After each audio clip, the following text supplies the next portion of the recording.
Get to know your enemy, and why will this game be different than the first? We will explain. This is the Locked On Ole Miss podcast.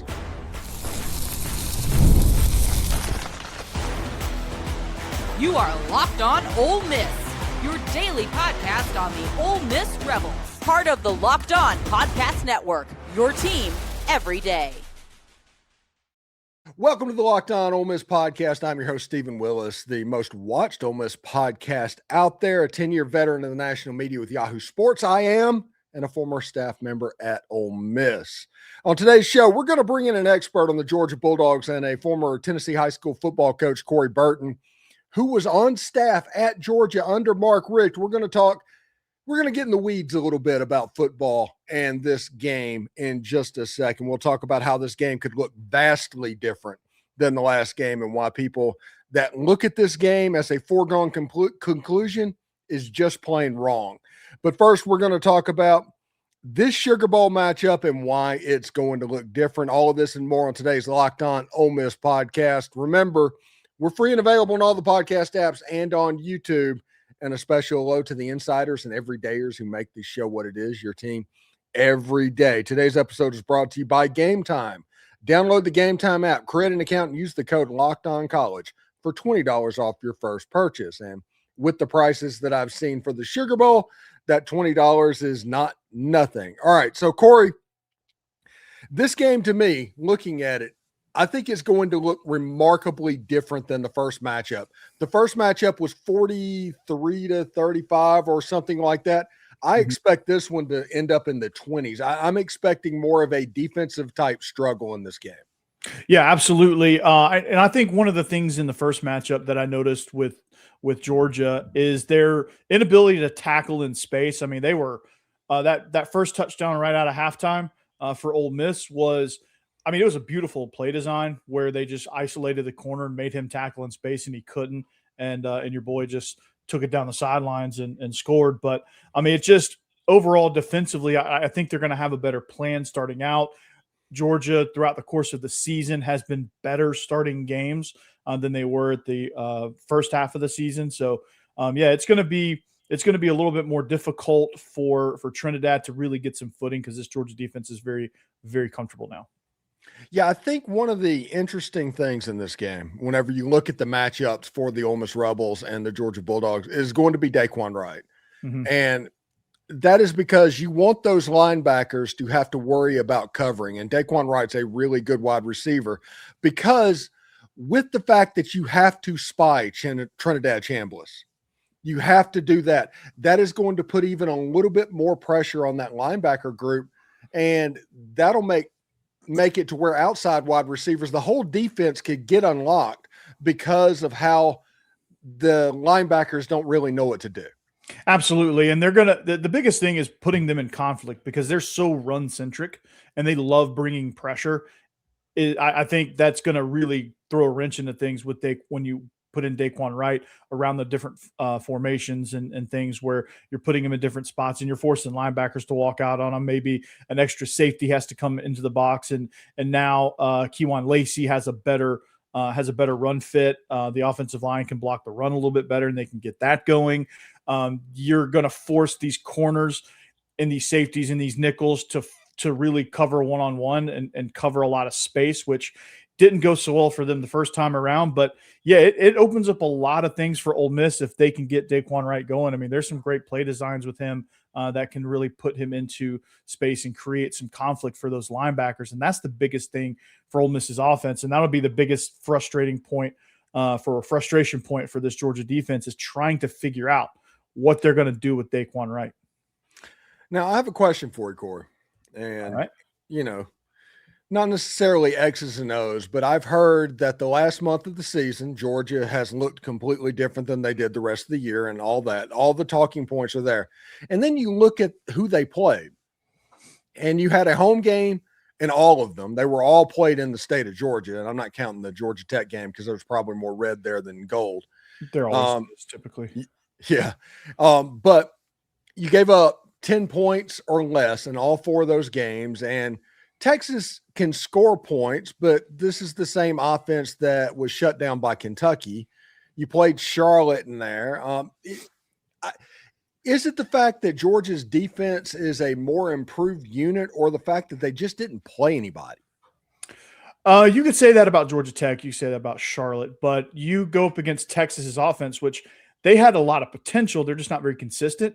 Georgia came out of the gates on fire in that game against Arch Manning and really forced him into some bad throws, and they were able to get pressure on him and things like that. They were able to get home with their pressure where they weren't against Ole Miss. Against Alabama in the SEC championship, again, they jumped all over them and were fast to just get off to a good start. And offensively, they helped that as well. They scored some points and allowed the defense to kind of relax a little bit. So Alabama's offense didn't play particularly well either. That didn't help them. They got a punt blocked and special teams. That helped drive the momentum in Georgia's favor. Against Texas, I think that just Arch Manning was, seeing ghost, I guess, if you really want to be honest about it. Charlotte, that's a throwaway game. And Georgia Tech, surprised that their offense didn't play better with Haynes King and Buster Faulkner calling the shots and his familiarity with Georgia. But again, it's a combination of both, really. And they play two really good teams in that 4-game stretch with Texas and Alabama, and worked both of them pretty good. Yeah, I was sitting there talking with Gary Patterson, the former TCU head coach. That's a heck of a name drop, by the way. Dynamite name drop. Yeah, seriously. Love it. But he was talking about why Texas struggles with Georgia. And Texas in the run game and what they try to do, there's a lot of east-west, a lot of slow developing and stuff like that. And he said that doesn't work against Kirby Smart's defense. It has to be direct go. It has to be downhill. You can't do the pin and pull type stuff with that. And that tells me that I don't think you can put too much stock in that Texas offense, because the offensive line for Texas was so bad. And if you can't run the ball at all, you're going to put Arch in a blender, and all of a sudden it's going to look like the Kentucky game did, essentially. Yeah, it's a great offense, but it's just a bad matchup because Georgia's speed just makes up for a lot of things and erases a lot of things that Texas does well. That's a great point. With Alabama, they run straight downhill, but as you saw in the Oklahoma game and every other game, they don't have much of a running attack at all, which is surprising. So weird to see Alabama not be able to run the football. Exactly. And Georgia Tech is usually more downhill with their run game, and they're usually pretty good at running with Haynes King in the quarterback +1 running game, which was surprising that they didn't have more success on the ground there. But they're so fast side to side, and I think Ole Miss is going to be okay because they're more downhill with their running attack. So I think they're going to be okay, and they're going to be able to get some yards running the ball, and they did against Georgia in the first matchup. So, and Kewan Lacy wasn't even Kewan Lacy at that point. He was still coming into his own a little bit, and now he is a lot better. He's one of the top running backs in the country now at this point, and definitely in the league. And so, Georgia's got to. I think for Georgia, what they have to do, Steve, is when they're game planning against Ole Miss, they have to figure out what they're okay with giving up yardage wise, because it's going to, like, Ole Miss is going to get their yards. They've just got to figure out how to keep them out of the end zone and, the bend don't break mentality, and figure out, okay, what can we sacrifice to attack Ole Miss's main thing? And Steve, what is that main thing that if Georgia attacks them, that Ole Miss will start to struggle? Interesting. And we're going to talk about that in just a second. Some players that might need to have a big game for the Georgia Bulldogs and the Ole Miss Rebels. We'll get back with Corey Burton and talk about that right after this.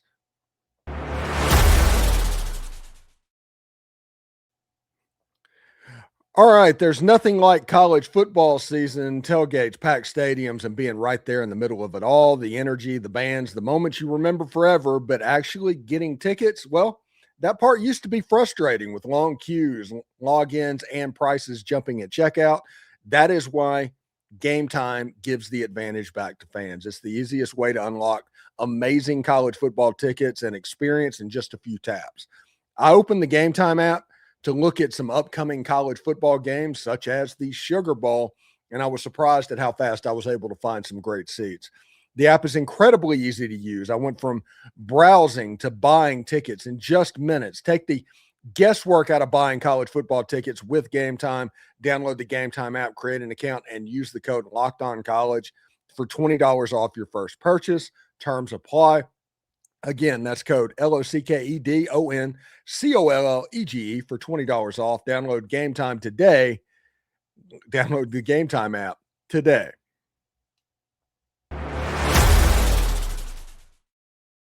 Do us a favor, like, subscribe, and comment on this video. Subscribe to the podcast on whichever audio podcatcher you're listening to and give it a 5-star review. It costs nothing but keeps all of this free. And thank you for making Locked On Ole Miss your first listen of the day. And thank you for making Locked On the #1 sports podcast network. You already live your team every single day. Now take it up a level and go ad free. Join the Everydayer Club today and get Locked On Ole Miss with no interruptions, members only Discord access, and more. All for just $5 a month or $50 a year. Go to lockedonolemmiss.supercast.com or check out the link down in the show notes down below. Now, Corey is a participant, and he does a lot of stuff with our All Access Everydayer Club product. He does anatomy of a play where he goes through and does some coaches breakdown of what's going on. There's a couple of them this week that's going into the Sugar Bowl. There's one up there about Georgia right now. I think there's going to be one on Wednesday, but Corey does a great job helping out the Everydayer Club All Access purpose as well. So thank you for that, Corey. Absolutely. That's the coaching side of what I do. And the part 2 of the Georgia breakdown will go live on Thursday night. So, yeah. Wednesday. I need to change that to Wednesday night. Yeah. Yeah, it doesn't need to go Thursday night. No, definitely not. Definitely not Thursday night. Okay. So one thing that is interesting to me is you asked the question before the break is like, who needs to show out? How does Georgia attack Ole Miss's offense to kind of make them hurt a little bit? Because I think last time Kirby and Glenn Schumann didn't really know how to attack Ole Miss's offense. They didn't know about Daquan Wright. So Daquan just chewed them up in the first half of that Ole Miss Georgia game in Athens. And this game, I think, is going to be a little bit different because there's going to be attention paid to Daquan. They may try to cover him with the safety some, leave the linebackers running free. So I think this game is potentially a big game for Caden Lee and Winston Watkins and those guys, the other inside receivers, because if you're going to focus on the tight end, that should make the slot more effective. Yeah, no doubt, because you have to, like, your energy has to go somewhere and you have to take it off of something else. So those guys are going to be important in winning their one-on-one matchups and creating space. So that episode is actually going live on Tuesday. I said Thursday, meant Tuesday night. So you'll enjoy that one, part 2 of that analysis. But yeah, it's going to be important to, like I said, get guys moving in space and try to just push things downfield. I mean, what Ole Miss was able to do, Steve, what I noticed, what they were able to do in the first matchup, and this will be something they can carry over, is try to hit things quick. Get Chambliss in a rhythm. If they can do that, kind of dink and dunk their way down the field, they can break some tackles and potentially put Georgia in some bad spots and maybe some shot plays later on that can also be pushed down the field as well. But for Georgia defensively, CJ Allen is going to be the key to all of this because he's going to be kind of the linebacker that's directing traffic, and he's going to be the guy that's, hey, alert for Daquan Wright, let's get these guys covered. Like, we gotta, he's going to be moving a lot of pieces around, and it's going to look kind of chaotic at times. And early on, it might be chaotic at times, but once they kind of get settled in, it'll be fine. But that's going to be probably the most important player on this defense for this matchup. Yeah, exactly. Because we talked earlier in the week about what Ole Miss needs to do to Georgia and vice versa and all of that. And one thing that you mentioned to me, and I've talked about it on my show because it was absolutely right, is scripting chaos. Mm-hmm. Describe what you mean by that. So scripting chaos means this. Georgia's going to look at that tape. Georgia's done every bit of film study. Like, they got some of the best analysts in the country. Obviously, everyone in the SEC does. But they're going to look at everything that Ole Miss does They're going to get every formation tendency, every down and distance tendency, every hash tendency, every game clock tendency, like every tendency you can imagine. Georgia's got it listed, and they're practicing against those tendencies. And what Ole Miss is going to do is they're going to need to script against that. They're going to need to do a little bit of self-scout and script against that, and maybe make their opening script completely opposite of it, and just kind of put Georgia in disarray. Like, oh crap, they're doing this out of 3-by-1 to the formation now. Okay, they're doing that, and just kind of confusing Kirby, which is a difficult thing to do. But if you can script chaos, like those over-prepared, super-prepared teams, when you throw a little chaos at them, it takes them a minute to adjust, and maybe you can sneak 7 points, maybe even 10 points out of that whole deal before they. One thing I would do in the first 10 plays, maybe in the first 5 plays, the first third down that you get with the Georgia Bulldogs, call a screen pass. Ole Miss isn't a screen team. Mm-hmm. But I guarantee you that if you did that, got him out the gate, it's a missed tackle and he's running, mm-hmm. and that would cause the linebackers not to overflow, because Georgia is one of the most over-prepared defenses in all of college football. They know absolutely everything. So if they've seen something new for the first time in a game, it's going to take them a beat or two.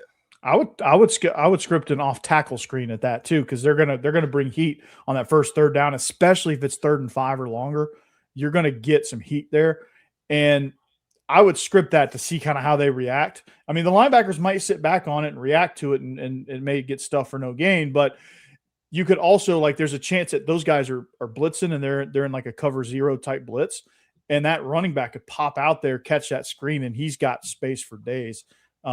And that's something that I think Georgia wouldn't expect for sure, especially if it's like 3rd and 7, 3rd and 6, kind of third medium.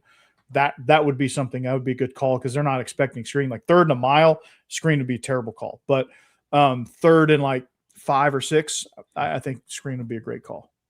Yeah, just staying on schedule against Georgia. Whenever I was describing the scripting chaos, it's like, no, don't call a double reverse pass something stupid. No. That's not what. No, not that. No, it's just basically, hey, you're not running outside zone out of this 11 personnel group with the formation into the boundary.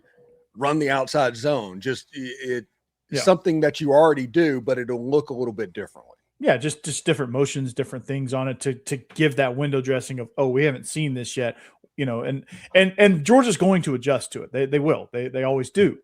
But it's early on. It's where you can steal some momentum early on by them not being able to prepare for that, and that's how you kind of get to it.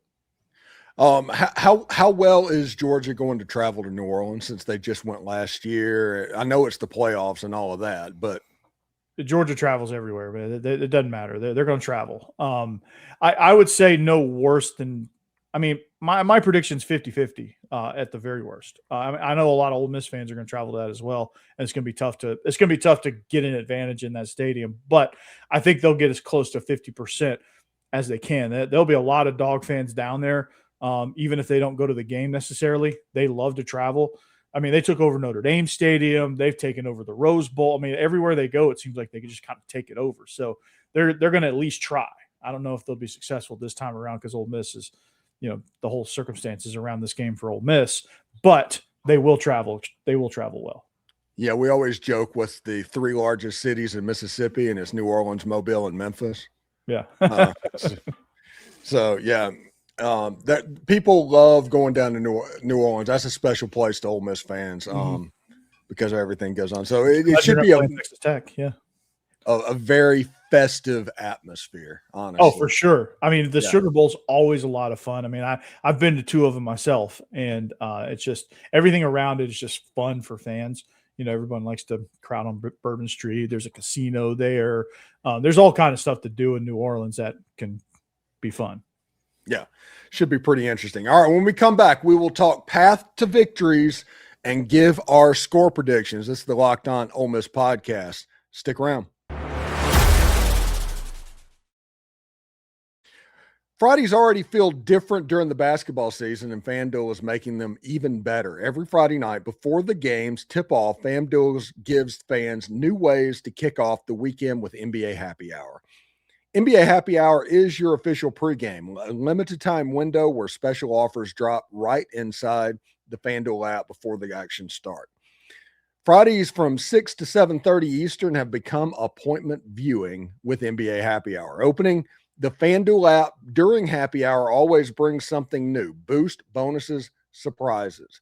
It's easy to check out the weekly special before tip-off and make a move before the window closes. The timing is perfect, right before the games, right before the weekend starts. It adds a little extra energy to Friday night basketball without overthinking it. So before tip-off, check out the FanDuel app to see what's dropping during NBA Happy Hour every Friday from 6 to 7:30 Eastern Time. A little basketball, a little action, a whole lot of Friday energy. That's NBA Happy Hour only on FanDuel, the official sportsbook partner of the NBA. All right, Corey, we'll talk about past the victory. What is the way that Georgia will make hay in this game? If things are going well for Georgia, how does that game look? They're running the ball extremely well with Frazier and Chauncey Bowens. They're Zachariah Branch is probably taking a screen to the house at this point. Defensively, they're getting a lot of pressure on Trinidad Chambliss, and he's not able to do a whole lot in the passing game. And they just kind of suffocate you a little bit and just kind of grind the game down to a nub, and they're just running and chewing up clock and things like that. So to me, if they can get those things going and prevent Ole Miss from getting into a rhythm, I think they come away out of this Sugar Bowl with a win. Yeah, I've been telling people all week, this is the simplest game that Ole Miss has played all season. It's the same way it was the first time they met.